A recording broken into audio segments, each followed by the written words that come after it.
Sebetulnya yang dicari Donald Bebek itu apa? Sampai jam 12 malam masuk ke kamar tidur Maduro. Karena Amerika memang adidaya, betul. Amerika memang kaya, betul. Tapi Amerika nggak punya. Jadi masyarakat Indonesia yang sekarang takut berangkat umroh karena serangan Donald Trump ke Iran, takut pesawat tidak bisa pulang. Dulu nama presidennya Reza Pahlavi, bisa diatur oleh Amerika, tapi kemudian datanglah pemimpin spiritual namanya Ayatollah Khomeini tahun 79 tahun 80, maka semua perusahaan Eropa, Amerika stop. Mereka lupa bahwa Iran pernah berperang 8 tahun dengan Irak. Siapa yang membiayai Irak waktu itu menghantam Iran? Amerika. Siapa yang disuruh menghabisi? Saddam Hussein. Saddam bantai. Sebetulnya itu latihan perang. Maka ketika dihajar, menurut Donald Trump 4 hari saja untuk menyelesaikan Iran. Begitu 4 hari tidak selesai, dia ngajak genjatan senjata. Lalu apa jawab Iran? Kau yang memulai, kami yang mengakhiri. Begitu jantannya. Assalamualaikum warahmatullahi wabarakatuh.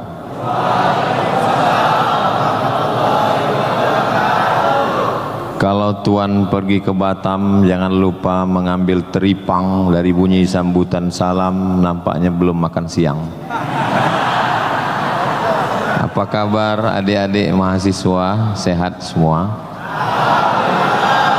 Alhamdulillahirabbil alamin. Yang sama kita hormati tamu di kampus Universitas Sriwijaya, Bapak Ketua DPRD Provinsi Sumatera Selatan beserta rombongan, Ketua HIPMI, Himpunan Pengusaha Muda yang tidak pernah tua dan anggotanya muda semua. Tentu saja Sohibul Hajat, Bapak Rektor, Wakil-Wakil Rektor, Dekan, Ketua Jurusan, mahasiswa, para dosen Civitas Akademika yang tak dapat saya sebutkan satu persatu. Insya Allah semuanya dimuliakan Allah Subhanahu wa Ta'ala. Amin ya Rabbal Alamin. Tadi saya tanya, itu di sebelah ada Masjid Muslim Pancasila, bangunannya khas, uang PNS yang dipotong pada zaman Pak Harto. Sekarang jadi apa? Sekarang sudah ada masjid yang besar Pak Ustadz, namanya Masjid Nabawi. Saya seumur-umur baru ini ketemu Masjid Nabawi di luar Saudi Arabia.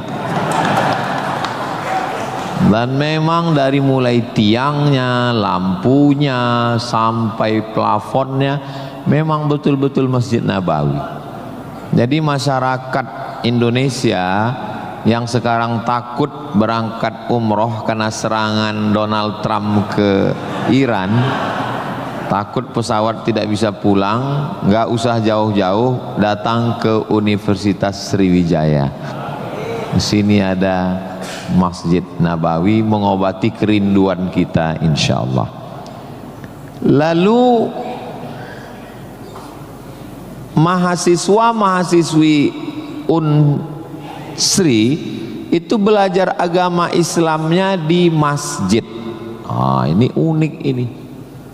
Di mana-mana orang belajar itu di kelas, belajar agama Islam di kelas, cerita tentang sholat, cerita tentang zikir, cerita tentang iktikaf, cerita tentang keutamaan berjamaah, tapi tidak pernah ke masjid. Teorinya hebat, sholat menurut etimologi, sholat menurut terminologi, definisi sholat, tapi nggak pernah ke masjid. Nah, ini yang perlu dibelajar dari Universitas Sriwijaya. Belajar agama Islam langsung di masjid, langsung praktek sholat, langsung iktikaf. Ini bukan pesantren, ini nggak bawa-bawa nama Islam. Universitas Sriwijaya, nggak ada bawa-bawa Islam. Universitas Sriwijaya, tapi isinya sangat islami. Mahasiswanya belajar di masjid, mahasiswanya dipisah laki-laki dan perempuan, yang laki-laki di depan, yang perempuan di belakang, sehingga yang mahasiswa nggak bisa melirik mahasiswi, dan mahasiswi pun hanya bisa melihat tengkuk mahasiswa. Jadi nggak akan ada istilah pacaran di dalam masjid, di luar kita nggak tahu. Mudah-mudahan Allah menjaga adik-adik semua.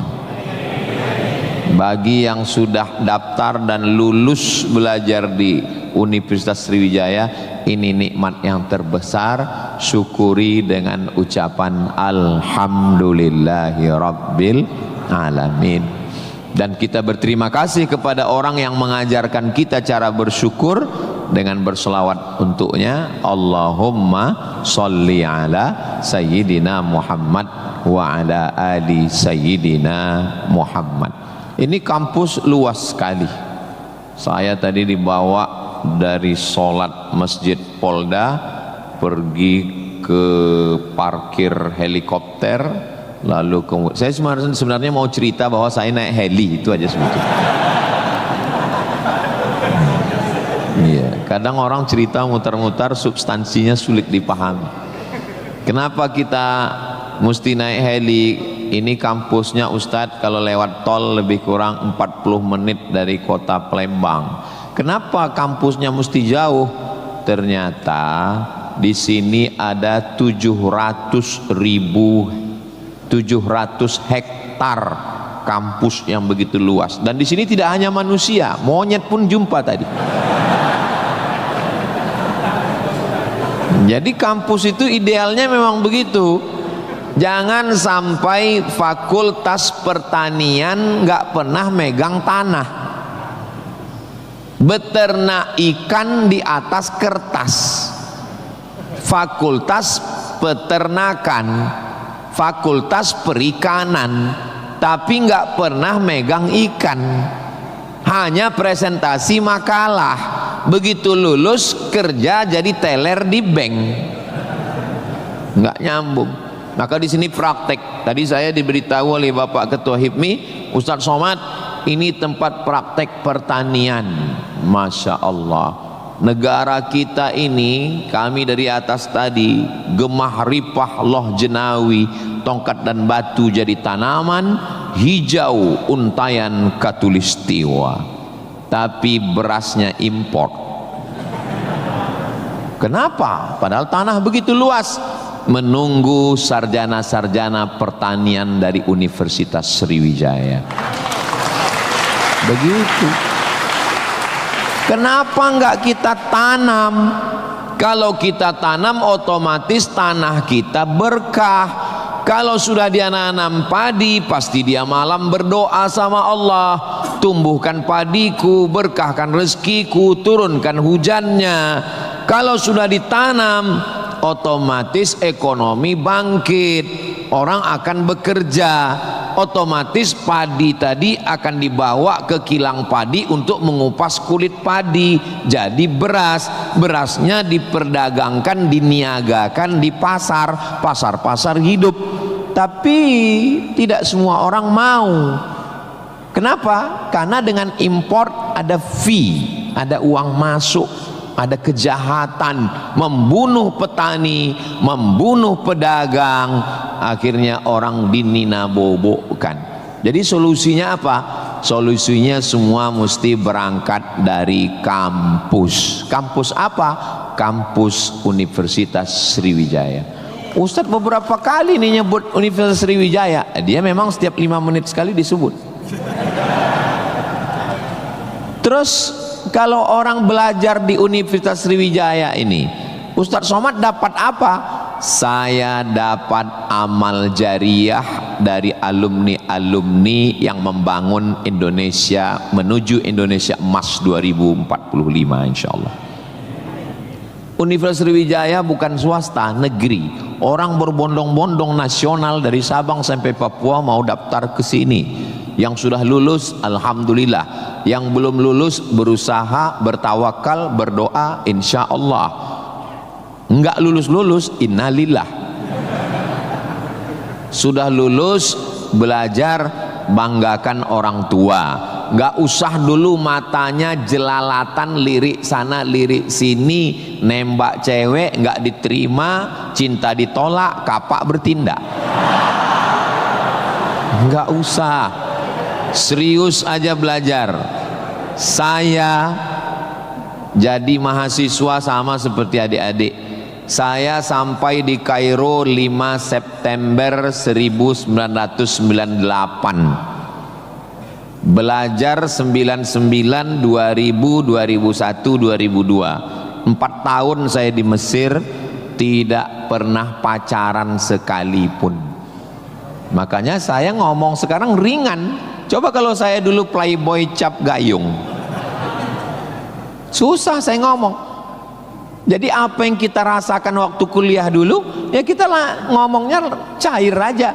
Adik-adik jangan pacaran, yang penting kualitas belajar, sibuk menyibukkan pikiran untuk belajar. Terus Ustadz dulu nggak pacaran itu gimana ceritanya? Mahasiswa Indonesia 2.400, yang laki-laki 2.100, yang perempuan 300. Saya termasuk yang tereliminasi, kalah dalam persaingan. Tapi kalau kita kalah dari satu sisi, jangan kalah dari sisi yang lain. Saya alhamdulillah untuk masalah pacaran mungkin saya kalah. Saya bukan petualang, saya kurang suka adventure. Tapi dalam masalah belajar saya serius. Di Al-Azhar tidak pakai sistem SKS, dia pakai sistem paket.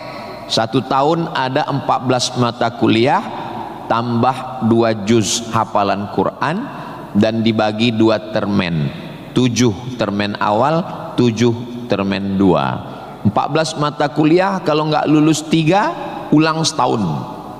3 mata kuliah itu hanya diulang dalam setahun, habis umur. Maka saya berusaha belajar pagi, petang, siang, malam, tetap tidur dan makan. Dan akhirnya saya selesai S1, masuk bulan September. Saya selesai S1 bulan Juli. Saya selesaikan S1 saya 3 tahun 10 bulan. Selesai 3 tahun 10 bulan. Belajarnya bahasa Arab, diktatnya bahasa Arab, dosennya orang Arab. Maka saya kalau ketemu sama mahasiswa saya tanya, semester berapa? 4 Pak Ustadz. Tapi mukanya kok tua kali. 14 Pak Ustadz. Kok bisa kamu sampai semester 14? Dosennya orang Indonesia, diktatnya bahasa Indonesia, referensinya Indonesia, campur Inggris dikit, makalah bisa campur AI. Kenapa kuliah bisa begitu lama? Apa kuncinya Ustadz, kenapa kuliah bisa cepat? Kuncinya simple aja. Saya kan belajar dulu dapat beasiswa dari Al-Azhar. Al-Azhar itu kalau tidak naik tingkat setahun, beasiswanya potong 50%. Kalau nggak naik 2 tahun, putus. Kalau 3 tahun nggak naik, DO. Kalau sudah DO, tidak dikasih tiket pulang. Siap-siap membuat rakit dari Sungai Nil ke Sungai Siak. Jadi yang membuat saya serius belajar itu adalah karena takut nggak makan dan takut nggak dapat tiket pulang.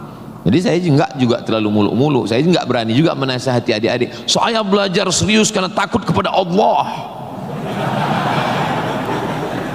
Dulu kita nggak begitu. Ya itu. Makanya kalau ada mahasiswa, Ustadz Somad, ya, tolong saya kasih tips biar supaya serius belajar dan nggak pacaran. Saya bilang, cewek itu mau sama kau karena kau berduit.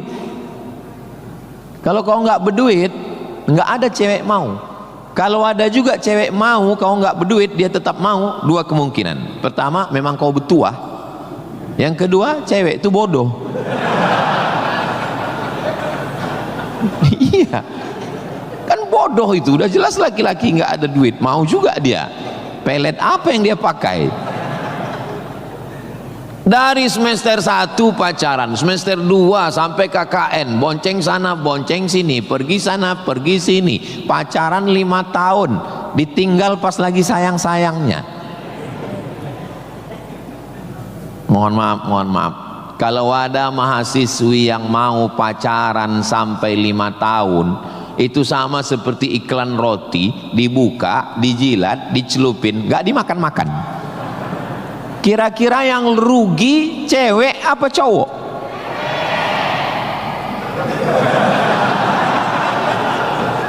Kalau sudah tahu rugi masih mau pacaran, berarti itu IQ-nya di bawah rata-rata itu. Itu pasti nggak lulus di Unsri itu. Di Universitas Sriwijaya ini orangnya cerdas secara intelektual dan cerdas secara spiritual dan cerdas secara emosional. Cinta, benci, marah, sayang, kecewa, bahagia, itu semuanya adalah emosional. Bahwa kamu jatuh cinta, kalau ada mahasiswa jatuh cinta sama mahasiswi, bersyukurlah, berarti kau nggak homo. Tapi ketika cintamu itu mengalahkan prestasi studi, ingat, orang tuamu bersusah-susah di kampung, kepala jadi kaki, kaki jadi kepala, dia bertani sawah di kampung. Pagi waktu dia mau pergi ke sawah, masih bisa dibedakan mana bapakmu, mana sapi. Begitu pulang sore, sama bentuknya. Tiba-tiba kamu di kampus menjadi foto model, menjadi, nggak usahlah diteruskan, menyakitkan hati. Kenapa ceramah Ustadz Somad ini kok menyinggung saya terus ya?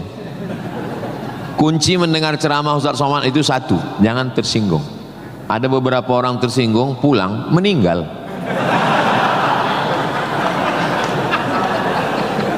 Saudaraku yang dimuliakan Allah, belajar ini seperti pakai kacamata kuda. Jadi waktu belajar dulu pakai kacamata kuda, jangan tengok kanan, jangan tengok kiri, fokus ke depan, tentukan arahmu, maka alam semesta akan membantu. Tentukan targetmu, mana last destination, stasiun terakhir yang mau ditarget mana. Setelah itu langkah karena kakimu, karena kau bertuhan, serahkan pada Allah. Bismillahi tawakkaltu ala Allah, la haula wala quwata illa billah. Ustadz dulu cita-citanya apa? Cita-cita saya selesai S1, habis itu saya S2, habis itu saya S3. Setelah saya doktor, saya mau jadi dosen, dan setelah nanti dapat duit, saya mau membahagiakan orang tua. Cita-cita saya nggak banyak, nggak ada cita-cita saya dulu diundang memberikan kuliah umum ke Universitas Sriwijaya, naik helikopter, nggak ada sama sekali, nggak terpikir di kepala saya, nggak ada terlintas. Cita-cita saya simple, singkat aja.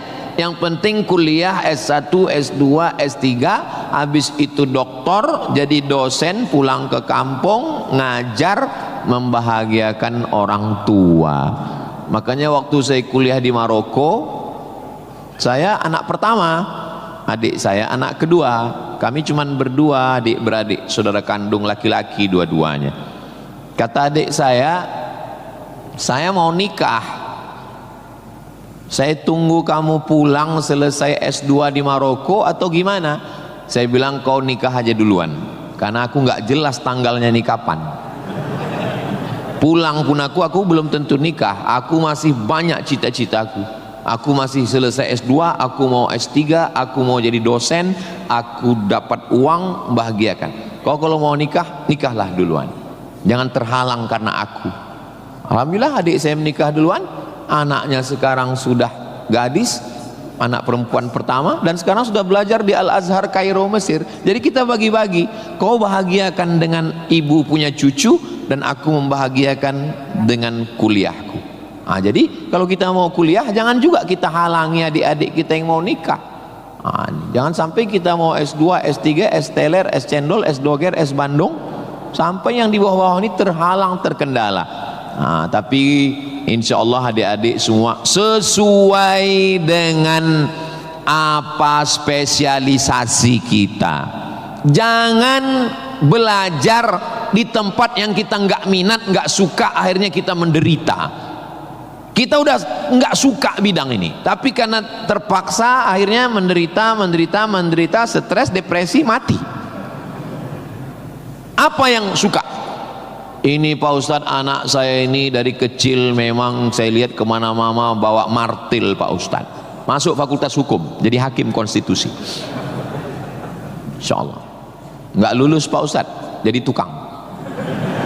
Mohon maaf Pak tukang, jangan tersinggung. Karena masjid ini selesai juga karena ada tukang. Anak saya ini kemana-mana bawa jarum suntik Pak Ustadz, fakultas kedokteran. Nggak lulus, pecandu narkoba. Nah, jadi kemana arah kita? Ustadz Somad dulu, biasanya anak itu dari kecil sudah kelihatan itu bakatnya kemana. Saya tanya sama emak saya, aku mak dulu kecil kemana arahku? Kau dulu, kata mak saya, kalau kusuruh beli gula sama beli minyak ke warung, nggak pulang-pulang. Kenapa? Cerita sama orang di warung itu.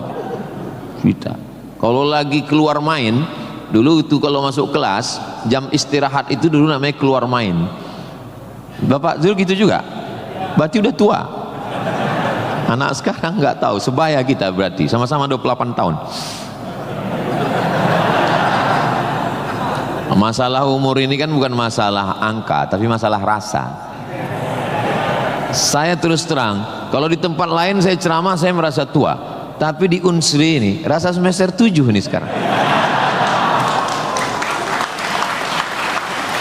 Nah itu, maka saya memang minta itu kepada Ustadz Kemas Ali, tolong kalau saya datang ke Sumatera Selatan, 5 unsur mesti tercapai. Saya ada ceramah di kantor, alhamdulillah tadi sudah di kantor polisi. Tolong bawa saya ceramah di tanah lapang, tablik akbar supaya semua masyarakat dapat. Yang ketiga ceramah di masjid supaya ada pengajian yang betul-betul ngaji, biasanya subuh. Yang keempat adalah ceramah di spesialisasi, kadang ceramah di IDI, Ikatan Dokter Indonesia, ceramah di PERADI, Persatuan Advokat Indonesia, kemudian satu lagi di kampus. Kenapa saya minta kampus? Karena kampus ini masa depan. Kalau panti jompo itu masa lalu. Ustaz jangan sebut jompo, kami di sini ada juga yang tua. Saya tidak ada melihat orang tua di sini. Ini hanyalah anak-anak muda yang terjebak di tubuh yang tua. Nah, jadi sebetulnya masalah tua dan muda itu adalah masalah semangat dan perasaan. Kalau semangatnya muda, perasaannya muda, maka disebut dia dengan sumpah pemuda. Padahal yang bersumpah itu orang tua. Tapi karena dia semangat, memang luar biasa Masjid Nabawi Unsri ini. TV-nya 4 di kiri, 4 di kanan. Luar biasa katanya. Kadang kita ceramah di beberapa masjid itu kecil aja TV-nya. Ini sampai 4. Ini menunjukkan anggaran untuk kampus ini memang hebat. Itu luar biasa. Jadi kalau ada orang mengatakan bahwa Sumatera Selatan itu bawahnya itu banyak emas, memang datanglah ke Unsri, memang terbukti atapnya pun emas. Nggak salah itu Pak Ketua HIPMI, memang banyak emas yang perlu digali di Sumatera Selatan ini, dan Unsri sudah mewujudkannya di atas. Siapa yang bisa melakukan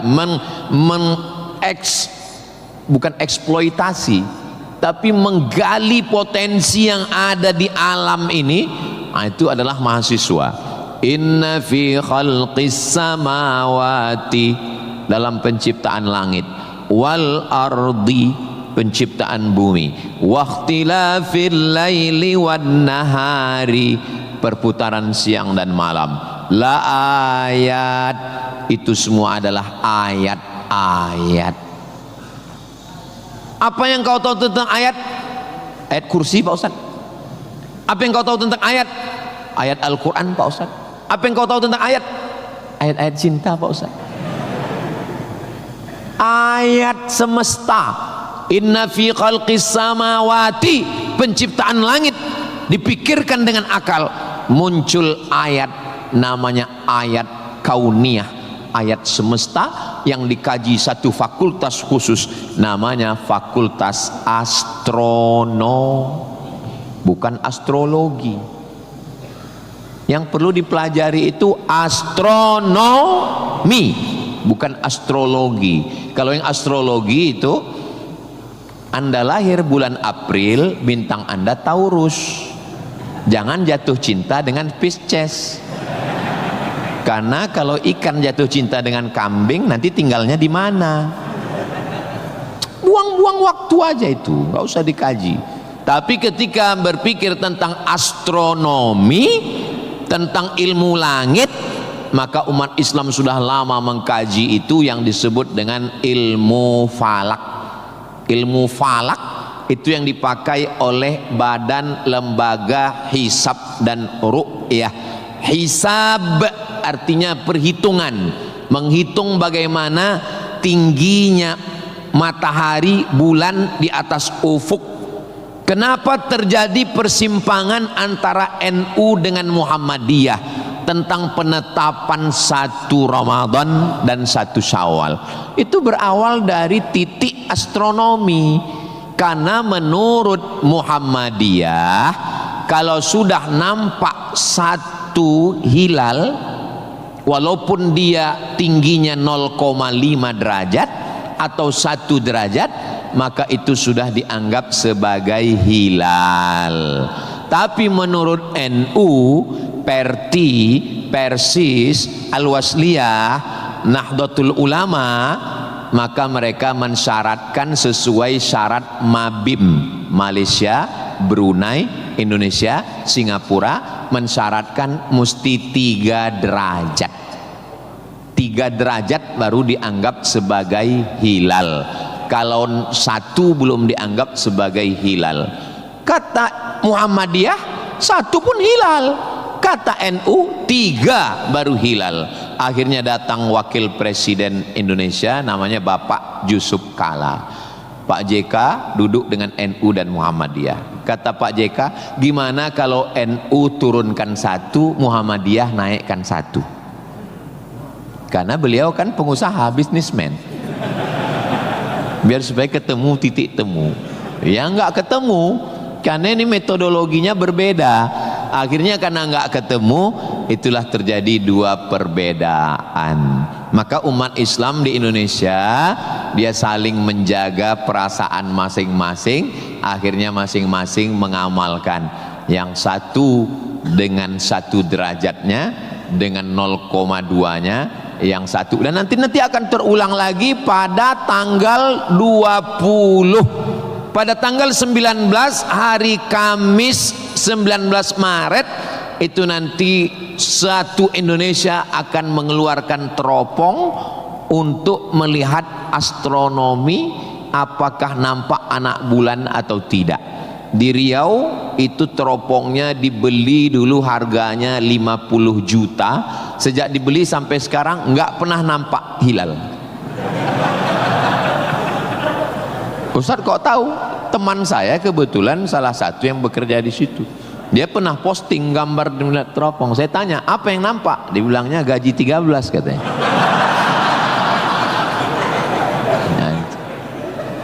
Nah, itu hanya bisa diselesaikan oleh astronomi. Ilmunya, orangnya astronom. Inna fi khalqis samawati wal ardi, bumi, satu fakultas muncul namanya fakultas geologi. Geo bumi, logi ilmu, geologi ilmu bumi. Ternyata di dalam bumi ini ada batu bara. Di dalam bumi Sumatera Selatan ini batu bara. Ustaz tahu dari mana? Tadi waktu kami naik heli tadi. Ini nyebut heli ini 20 menit sekali harus diulang. Waktu kami tadi naik itu di Sungai Musi, di bawah banyak sekali kapal-kapal membawa batu bara. Batu bara itu di dalam tanah. Tapi kalau di Sumatera Utara di atas tanah. Abdul Somad batu bara. Di dalamnya ada nikel, di dalamnya ada minyak, di dalamnya ada emas, di dalamnya ada fosfat, di dalam ada gas. Banyak sekali. Sebetulnya yang dicari Donald Bebek itu apa? Sampai jam 12 malam masuk ke kamar tidur Maduro, presiden Venezuela, yang lagi sedang tidur di samping istrinya dicomot oleh Donald. Sebenarnya Amerika cuman mencari satu, nyari minyak. Karena Amerika memang adidaya, betul. Amerika memang kaya, betul. Tapi Amerika nggak punya minyak, maka dia mesti ngambil Venezuela.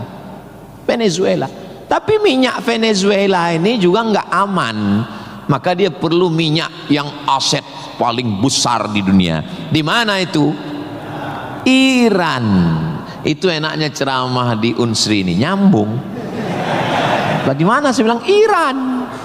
Dulu nama presidennya Reza Pahlavi, bisa diatur oleh Amerika, tapi kemudian datanglah pemimpin spiritual namanya Ayatollah Khomeini tahun 79 tahun 80, maka semua perusahaan Eropa, Amerika stop, nggak boleh masuk.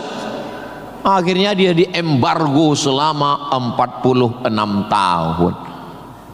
Gimana cara dia bisa hidup 46 tahun? Jual minyaknya kemana? Amerika nggak mau beli minyaknya, Eropa juga nggak mau. Kenapa Iran tetap bisa tumbuh? Dia jualnya ke Rusia dan Cina. Ada ilmu khusus yang mengkaji ini. Ilmu apa namanya? Geopolitik. Geo dunia, politik. Jadi politiknya bukan antar pilkada kabupaten, tapi geopolitik dunia. Maka Ayatullah ini mesti digulingkan. Meninggal Ayatullah Ruhollah Khomeini, digantikan penerusnya namanya Ayatollah Ali Khamenei. Khamenei mesti dibunuh karena dialah pemimpin spiritual. Maka diserang, akhirnya meninggal. Mereka lupa, Amerika lupa. Dia sangka kalau kepalanya dipotong ini mati. Mereka lupa bahwa Iran pernah berperang 8 tahun dengan Irak. Siapa yang membiayai Irak waktu itu menghantam Iran? Amerika. Siapa yang disuruh menghabisi? Saddam Hussein. Saddam bantai. Sebetulnya itu latihan perang. Maka ketika dihajar, menurut Donald Trump 4 hari saja untuk menyelesaikan Iran. Begitu 4 hari tidak selesai, dia ngajak genjatan senjata. Lalu apa jawab Iran? Kau yang memulai, kami yang mengakhiri. Begitu jantannya. Kalau mau ambil minyak Venezuela, tumbangkan Maduro. Kalau mau ambil minyak Irak, tumbangkan Saddam. Kalau mau ambil minyak Libya, tumbangkan Gaddafi. Maka Gaddafi tumbang, Saddam tumbang, Ayatollah tumbang, Maduro tumbang. Kalau mau ambil minyak Indonesia,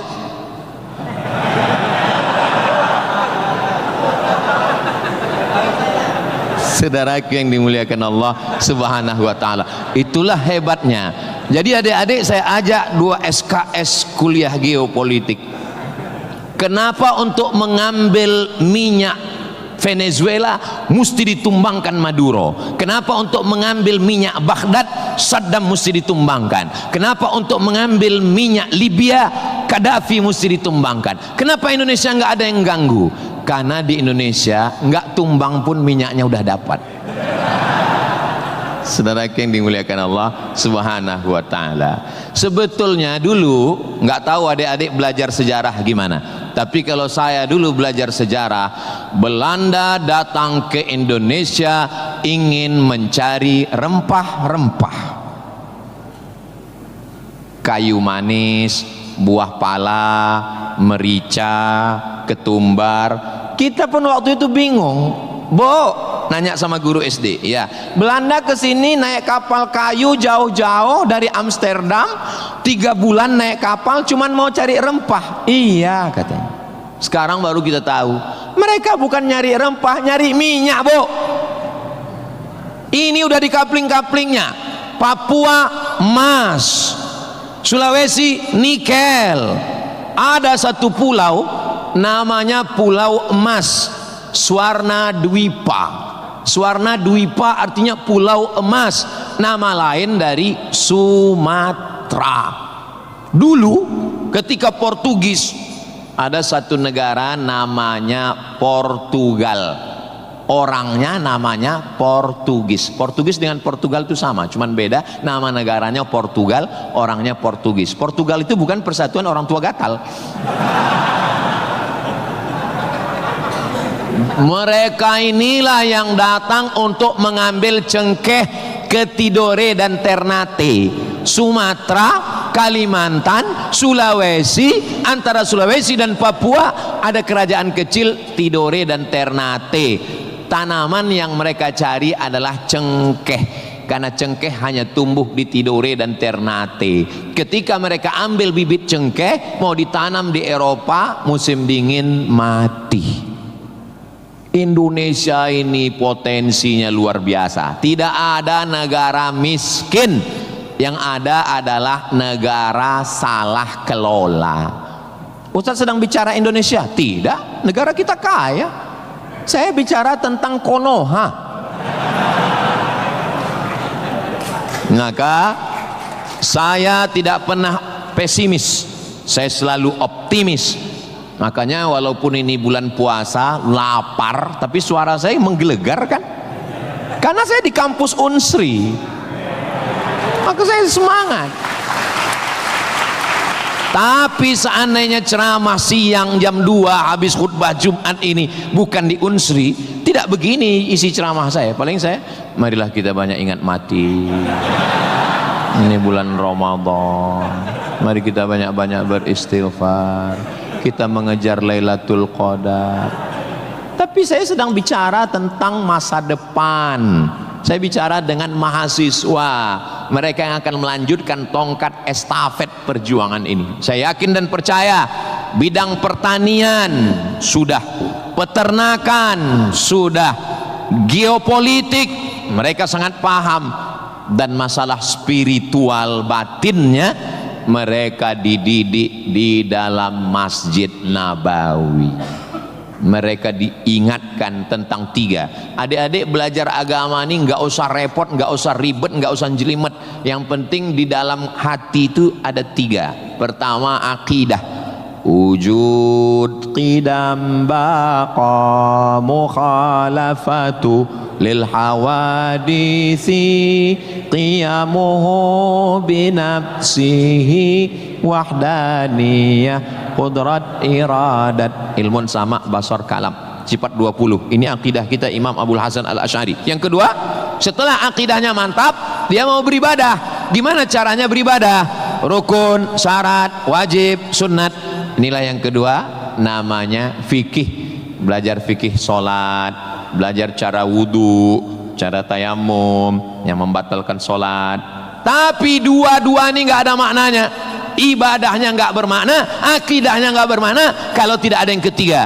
Yang ketiga adalah akhlak, sopan santun, tata krama, budi bahasa, menghormati orang tua, memuliakan dosen. saya sangat bisa untuk ceramah berdiri naik di atas ini, bisa. Kalau mau saya tadi minta sama panitia, Pak Panitia izin saya mau naik ke atas, boleh. Lalu kenapa saya nggak naik ke atas? Karena saya segan tapak kaki saya di atas kepala Pak Rektor. Saya di atas sementara Bapak Ketua DPRD di bawah. Itu namanya sopan santun, tata krama, budi bahasa. Tapi adik-adik yang di atas jangan tersinggung. Saya bukan menyinggung. Nggak apa-apa, demi Allah nggak apa-apa. Tapi Pak Ustadz khotib Jumat kan naik ke atas. Khotib Jumat di atas memang mimbar ini untuk khutbah. Mimbar Nabi itu tangganya cuma 3. 1, 2, 3. Maka kalau definisinya lebih dari yang dibuat Nabi adalah bid'ah, inilah mimbar yang bid'ah. 1, 2, 3, 4, 5, 6, 7, 8. Mimbar Nabi cuma 3. Sekarang orang belajar agama bukan mau menggali potensi agama, tapi hanya cukup dengan 5 jari. Jika tidak ada zaman Nabi, bid'ah. Apa ini? Orang mondok 7 tahun, belajar lagi di Al-Azhar, belajar lagi di Darul Mustafa Yaman, belajar lagi di Al-Ahqaf, terbang Syekh Syafiq dari Qudratullah, terbang ke Yaman belajar agama, bahasa Arab, nahu, sorob, balaghah, mantik, bayat, ma'ani. Ada orang ngaji cuman 5. Kalau tidak dibuat Nabi, bid'ah. Hari pertama ngaji online, hari kedua mulai membid'ahkan orang lain. Ini pemiskinan ilmu. Dan orang-orang beginilah yang mau diadu domba. Jangan mau diadu domba, karena kita bukan domba. Maka siapa yang mau diadu domba, nanti disembelih waktu Idul. Saudaraku yang dimuliakan Allah Subhanahu wa taala. Jadi belajar agama itu penting.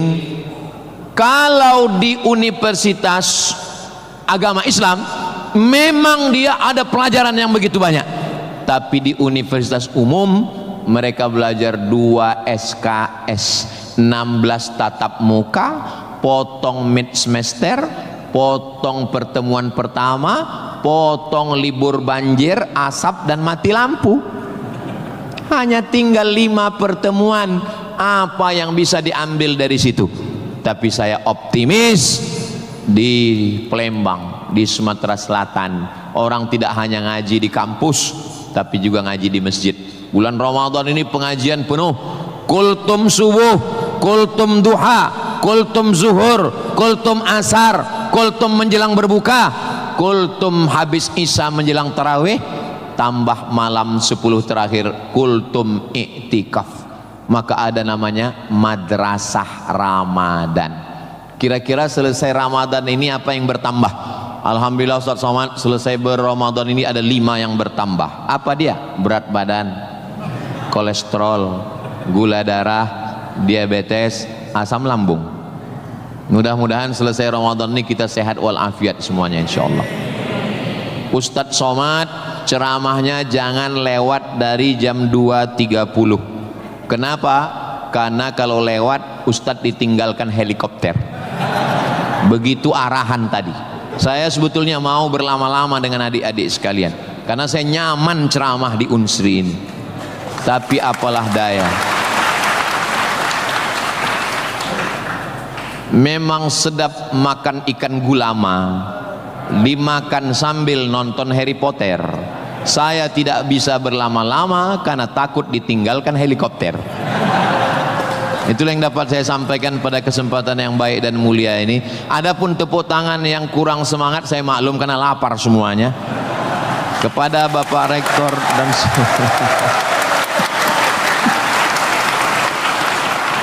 maukah Bapak Ibu memaafkan kesilapan dan kekhilapan saya? Di akhir majelis saya tutup dengan satu pantun penutup. Menangkap puyuh di Bukit Selasih. Thank you dan terima kasih. Assalamualaikum warahmatullahi wabarakatuh.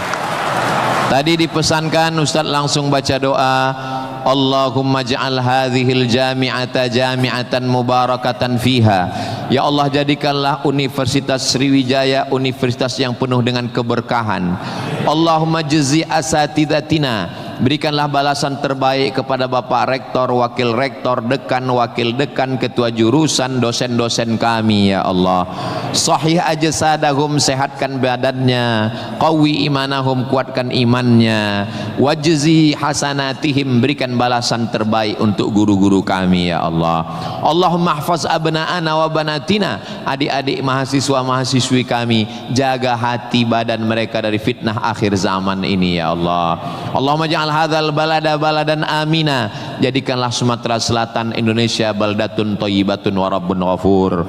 Allahumma dafa'an al-ghala wal waba wal fahsya wal riba waz zina, selamatkan dari malapetaka, bencana, riba, zina, narkoba, perbuatan keji dan mungkar. Allahumma ansur ikhwanana al-mujahidin al-mustad'afina fi Palestin, tolong saudara kami yang sedang teraniaya di Palestina ya Allah. Rabbana taqabbal minna, terimalah salat kami, puasa kami, qiyamul lail kami, tahajud kami, zikir kami, khataman Quran kami. Wa tammim taqsirana, sempurnakan segala kekurangan kami. Waqtim bis salihati a'malana, tutup umur kami dengan husnul khatimah. Kama jama'tana fi hadzal majlisil mubarak, sebagaimana engkau kumpulkan kami di majlis ilmu, di tempat terbaik, di waktu yang baik, dengan ibadah yang baik, kumpulkan kami nanti di surga bersama Nabi Muhammad sallallahu alaihi wasallam. Rabbana atina fid dunya hasanah wa fil akhirati hasanah wa qina adzabannar. Wa sallallahu ala sayyidina Muhammad wa ala alihi wa sahbihi wa sallam, walhamdulillahi rabbil alamin. Taqabbalallahu minkum minna wa minkum taqabbal ya karim. Adik-adik jangan berdiri dulu, duduk. Saya dengan Pak Rektor dengan Civitas Akademika duduk di depan, lalu diambil fotonya dari sini. Soto bukan sembarang soto, soto dimakan di tengah laut, foto bukan sembarang foto, habis foto cepat diupload. Assalamualaikum warahmatullahi wabarakatuh. Oke,